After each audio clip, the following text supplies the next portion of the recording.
Hai, oke, kali ini aku bakal bahas tentang self love. Ya, self love. Banyak banget kita, ya, apapun yang nonton ini itu kurang menerapkan mencintai diri sendiri dalam hidup. Dan jujur aja aku sendiri pun juga susah, maksudnya dalam waktu yang lama untuk memahami dan uh, menerapkan self love ke dalam kehidupanku. Bahkan aku pun sendiri juga nggak sadar kalau selama ini pattern-pattern yang aku lalui, apa yang aku lakukan itu adalah bentuk kurangnya mencintai diri sendiri. Oh ternyata aku baru nyadar itu 27 tahun aku hidup kayak baru nyadar, oh ternyata aku tuh kurang mencintai diriku sendiri dan ini tuh salah gitu. Dan ini tuh salah, dan Tuhan tuh nggak boleh, nggak memperbolehkan kita untuk kita tuh nggak mementingkan diri sendiri.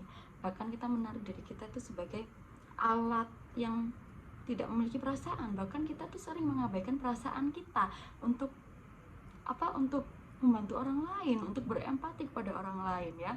Biasanya yang orang-orang kurang self love dan kurang mencintai dirinya sendiri adalah orang-orang yang memiliki empati yang sangat tinggi ya, si empat dan si people pleaser, tapi tidak berempati dan tidak membantu dirinya sendiri gitu.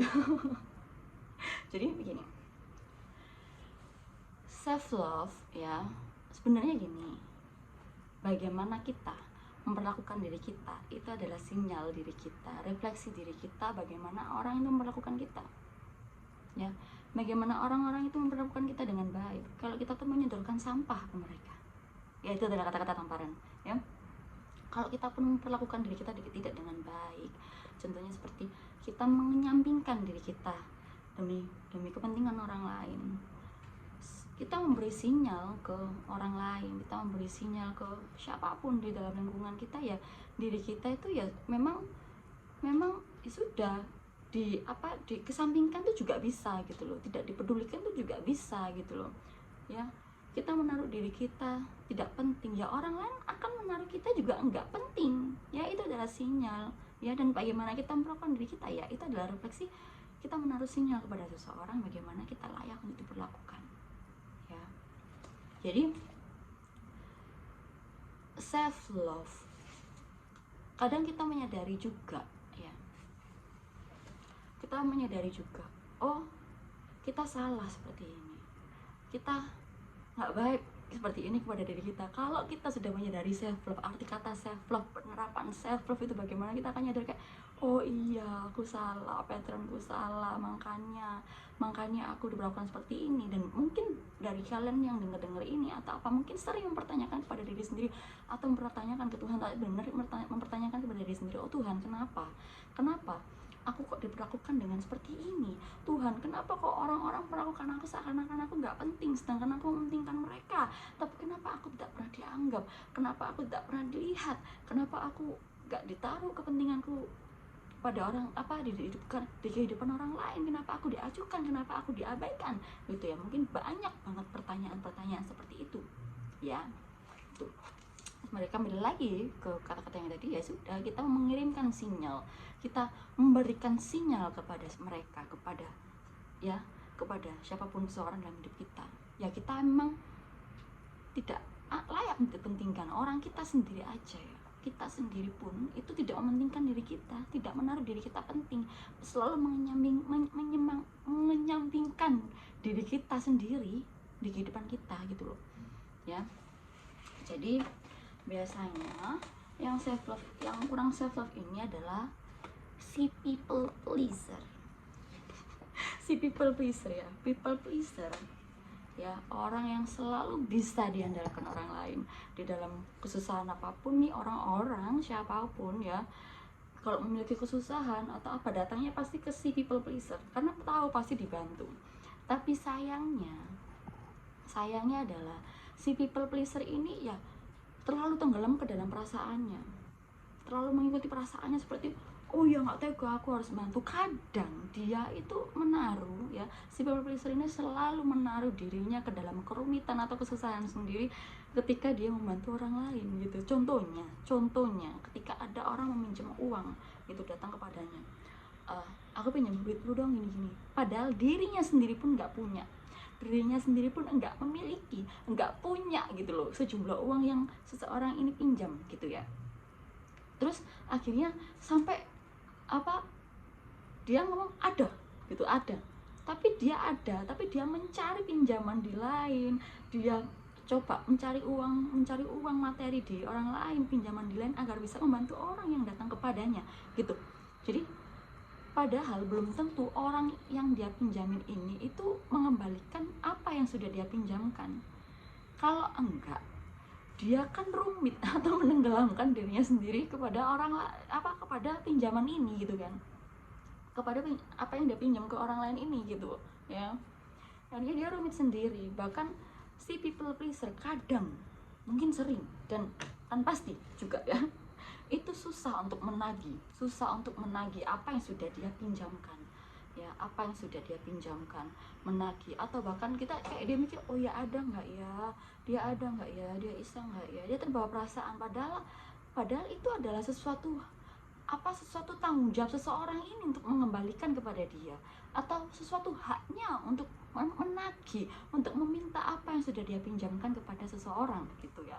Tapi ada nggak ya, atau bahkan kadang sering seseorang yang dia pinjamkan ini tuh memiliki atau berfoya-foya atau memperlihatkan dia memiliki gitu ya, tapi dia masih juga nggak bisa nagih gitu loh, nggak bisa nagih. Udahlah, nggak usah deh, nggak apa-apa. Tapi dirinya sendiri akan runyam, dia menaruh dirinya sendiri ke dalam masalah. Dia bingung, dia berusaha menyelesaikan masalahnya sendiri gitu ya. Itulah si people pleaser ya.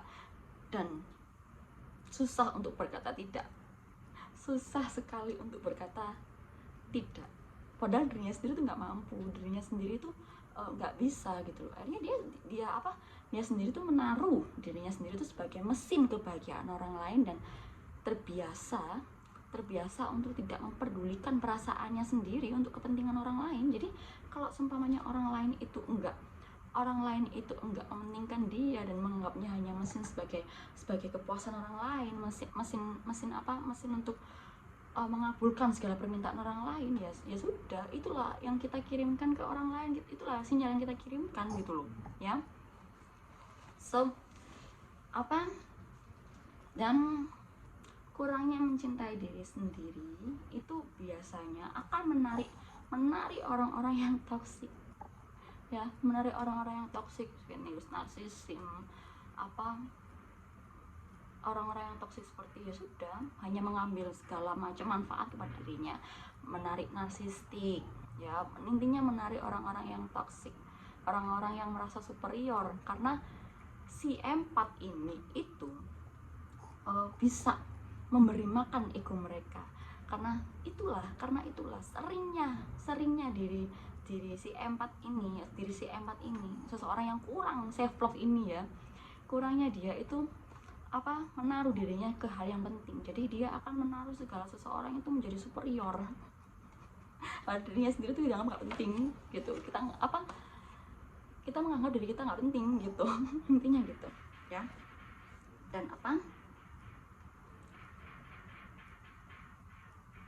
tanda-tanda kalau kita tuh sudah self love ya. Dan caranya bagaimana kita itu untuk self love ya, ini benar-benar susah banget. Kita akan berlawanan dengan perasaan kita sendiri, ya. Self love kita, awal yang harus kita lakukan ya, itu berani berkata tidak untuk apapun yang sudah kita tuh di luar batasan kita. Kalau kita nggak punya, kita bisa kok ngomong nggak punya, ataupun kita punya. Tapi kalau kita memang nggak mau bantu, atau kita nggak mau bantu, atau intuisi kita mengatakan enggak deh, ini orang nggak butuh banget, oh ini orang hanya memanfaatkan aku, ini orang hanya ini. Berani berkata tidak, itu adalah awal yang bagus, itu adalah awal yang baik gitu loh, untuk mencintai diri sendiri ya. Itu akan susah dan akan susah diterapkan, karena akan melawan perasaan kita sendiri. Benar nggak sih ya. Akan adanya validasi dari rasa-rasa bersalah. Oh, aku nggak bisa bantu, gimana dong, kok aku jahat nggak ya, aku bener nggak ya nggak bantuin kayak gini. Itulah berani berkata tidak. Itu yang kita lawan adalah perasaan kita sendiri ya, kita akan selalu merasa bersalah karena nggak bisa membantu orang lain, nggak bisa memberikan yang terbaik untuk orang lain atau apa. yang kita lawan adalah perasaan kita sendiri. Ya, berani berkata tidak itu adalah awal yang baik untuk self love. Begitu kita berani berkata tidak, ya udah, itu awalnya kan kita merasa bersalah, tapi perlahan-lahan lambat laun seperti, oh it's okay kok, nggak jahat kok berkata enggak, oh kita bukan orang yang tega kok, bukan orang yang kejam kok, oh kita punya kapasitas, kita punya batasan, kita juga punya kapasitas untuk membantu orang lain, untuk hidup orang lain gitu. Jadi berani berkata tidak itu nggak apa-apa, nggak jahat gitu. Nggak jahat, enggak gitu. Jadi yang jahat kita harus punya apa, kita apa mindset ya, kita apa mindset kita. Yang jahat itu adalah seseorang yang suka memaksakan kehendaknya, seseorang yang memaksakan kehendaknya ketika seseorang lain ini nggak punya, seorang lain ini nggak bisa atau apa, tapi dia memaksakan kehendaknya, itulah yang kejam. Ya kalau kita nggak bisa membantu orang lain, ya sudah, kita nggak jahat gitu loh, kita nggak jahat, kita ya sudah, itu manusiawi gitu. Jadi bantulah seseorang ketika kita mau dan bisa, ya, ketika kita mampu dan mau gitu. Terus apa, memiliki batasan sehat. Setelah kita berani berkata tidak, kita jelas memiliki batasan sehat. Kita memiliki batasan sehat itu seperti kita berani cut siapapun dalam hidup kita, nggak peduli itu adalah orang tua, nggak peduli. Tapi kalau orang tua ya kita mungkin kadang kita juga merasa kasihan, oh ya itu orang tua kita sendiri. Tapi kalau toksik dan itu malah apa, membuat kita sebagai mesin kebahagiaan mereka atau apa, sebagai achievement mereka, dan itu malah membuat kita jatuh, tenggelam atau sedih atau apa, ya kita boleh berani cut gitu. Ya pokoknya aku di sini bukan ngajarin durhaka atau apa, enggak ya, tapi kita harus mempunyai batasan, ya, mempunyai batasan. Pak, aku nggak sanggup, Pak, aku nggak bisa, ini batasanku. Aku juga layak bahagia, aku juga layak untuk memilih apapun yang aku mau, aku juga bisa, aku juga mampu untuk mencapai apapun yang membuat aku bahagia, bukan karena keinginan orang lain, ya, karena akulah yang mampu dan mau untuk bisa mewujudkan apapun yang bisa membuat aku bahagia. Aku ingin memiliki kesempatan untuk hidupku, untuk membahagiakan hidupku. Jadi kita harus punya mindset itu, ya, berani mengangkat orang-orang toksik dalam hidup kita. Apalagi pasangan, ya pasangan, oh kita ini tahu, oh patternnya nggak baik, oh ini toksik, ini memanfaatkan. Apalagi kalau apa, ADRT atau abusive atau intinya ya sudah, hanya memanfaatkan kita sebagai apa, ajang manfaat aja gitu loh. Kayak ya sudah, kita berani cut, kita benar-benar berani nge-cut orang-orang toksik yang nggak bermanfaat untuk kita, atau yang ya sudah, yang hanya mementingkan dirinya sendiri tanpa mempedulikan perasaan kita, tanpa mempedulikan kepentingan kita. Dan kita harus apa, memberi sinyal ke mereka, kita harus merubah mindset kita dengan memberikan sinyal ke mereka, ya aku ini penting kok, aku ini layak diperlakukan dengan baik gitu loh, dengan cara ya kita memperlakukan diri kita dengan baik terlebih dahulu gitu. Jadi apa, mengutamakan kepentingan diri sendiri terlebih dahulu, baru kita mengutamakan bisa membantu orang lain. Kalaupun kita kurang, kalaupun kita apa nggak bahagia, ya kita bisa kok ngekat orang lain untuk tidak mementingkan kehidupan orang lain kecuali diri kita terlebih dahulu, ya. Mungkin di kalau masih ada di fase seperti empat atau masih belum bisa self love, akan ngomong ih jahat banget kayak gitu, jahat banget. Iya memang dulu aku pun pribadi mikirnya nggak jahat kah, itu jahat loh, nggak bisa kayak gitu. But no, kamu nggak jahat. Ketika kamu mementingkan dirimu sendiri terlebih dahulu, kamu nggak jahat, baru kamu bisa membantu orang lain. Kamu bisa ya sudah, kamu tetap dengan perasaan empatimu, kamu tetap dengan cinta kasih yang kamu punya, tapi kamu menjadi orang yang baru yang memiliki batasan sehat itu. Bagaimana siapapun yang layak untuk kita perlakukan dengan baik, siapapun yang layak untuk kita perlakukan dengan semestinya gitu. Ya, kita berani ngekat gitu, ya, kita harus minum sinyal kayak mendingan dari kita terlebih dahulu. Kalau kita tahu ini nggak baik, ya sudah, kita cut. Oh ya, aku nggak layak diperlakukan seperti ini, kita out dari kerumunan, dari lingkungan itu, dari seseorang, dari apa, nggak lagi perlakuan seperti ini, kita out gitu. ya aku lagi berlakuan seperti ini dengan cara ya kita memperlakukan diri kita dengan baik, menghargai diri kita dengan baik, nge-treat diri kita dengan baik gitu. Hanya kita ya itu sama aja ya dengan self boundaries ya, self boundaries. Kita punya benar-benar batasan sehat itu ya, self boundaries. Jadi self boundaries itu bukan tentang bukan self defense kayak di orang ini memanfaatkan aku, bukan sorry, bukan kayak ketakutan sendiri atau apa itu. Kita tetap di lingkungan, kita tetap bersosialisasi, kita tetap bertemu dengan orang-orang, tapi kita menjaga energi kita ngekip energi kita. Ketika ya ngobrol aja ya, tapi ketika mereka sudah mengirimkan sinyal red flag seperti aku minta ini dong, ini, kita jadi intuitif gitu loh, kayak tahu oke, no aku nggak mau, aku nggak bisa. Kita punya batasan sehat itu ya, kita punya self defense, bukan self defense kayak aku nggak mau berteman ya. Kita butuh untuk bersosialisasi sama orang lain, bukan kayak self defense kayak nggak mau sama orang, aku dimanfaatkan, trauma atau apa. No, kita tetap bersosialisasi dan memiliki batasan sehat. Kapan kita berani berkata tidak, kapan kita harus mundur, kapan kita harus maju, dan kapan kita harus stay di situ ya. Jadi udah itu aja kayaknya. Kalau ada yang kurang dari kata-kataku bisa ditambahin gitu ya. Jangan pernah merasa bersalah ketika kita tuh mementingkan diri kita terlebih dahulu. Jangan pernah merasa bersalah. Nggak jahat kok. Sekali lagi aku ngomong, nggak jahat kok, nggak tega kok ya. Karena pada dasarnya Tuhan ini semesta menciptakan kita di kehidupan ini tuh untuk bahagia, untuk tidak menyakiti diri kita menyakiti diri kita sendiri gitu. Jadi dulu aku mikir kayak ya aku baik sama aku mempersembahkan diriku ke orang lain. I think like itu adalah sesuatu hal yang baik ya, ada sesuatu hal yang baik dengan menyakiti diriku sendiri, sehingga bahkan di lingkungan keluargaku, pertemananku, bahkan pasanganku, akhirnya aku merasa di titik aku merasa seperti aku hanya seongkoh daging yang gak memiliki nyawa. Aku adalah seongkoh daging yang tidak memiliki jiwa dan perasaan, dan mereka tidak pernah mempertanyakan apakah kamu bahagia, apakah kamu senang, apakah kamu nyaman, apa yang kamu mau, apa yang kamu inginkan. Nggak pernah gitu. Kayak aku merasa aku adalah mesin kebahagiaan, tapi diriku sendiri kosong, diriku sendiri nggak bahagia. Dan dosa. Dan aku rasa aku kejam banget sama diriku sendiri. Kayak aku ternyata kejam loh sama diriku sendiri, aku benar-benar jahat loh sama diriku sendiri gitu. Kayak aku merasa aku jahat loh dengan diriku sendiri. It's not good for me gitu loh. Kayak apa yang aku kira tuh aku baik untuk aku lakukan, ternyata enggak. Jadi harus balance ya, kita mementingkan diri kita sendiri dengan baik, baru kita bisa nge-treat orang lain dengan bagaimana kita memperlakukan kita, dan orang lain pun memperlakukan kita sebagaimana kita memperlakukan diri kita ya.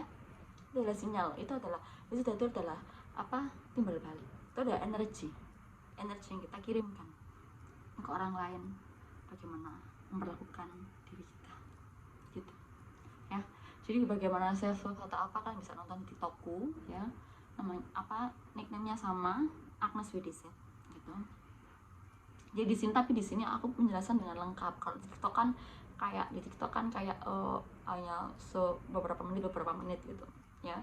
Dan banyak banget kayak turbulence di TikTok juga, banyak pemahamanku yang turbulence gitu.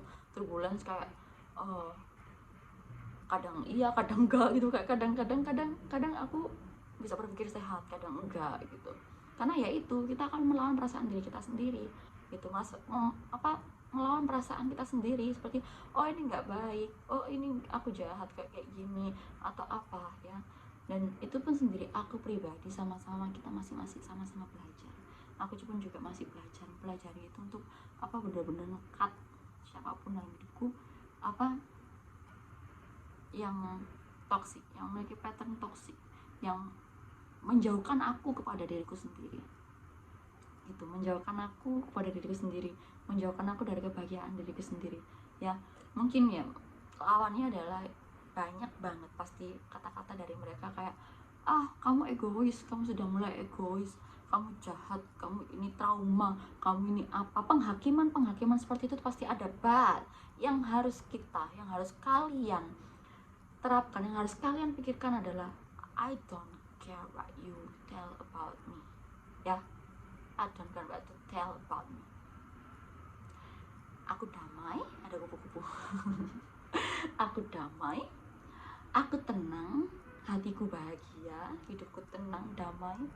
Jadi egois atau apapun itu adalah penilaian kalian, adalah hak kalian. Tapi apa yang aku rasakan, apa yang aku lalui, dan apa yang sudah aku lalui, hanya aku yang tahu dan Tuhanku yang tahu. Itu, ya.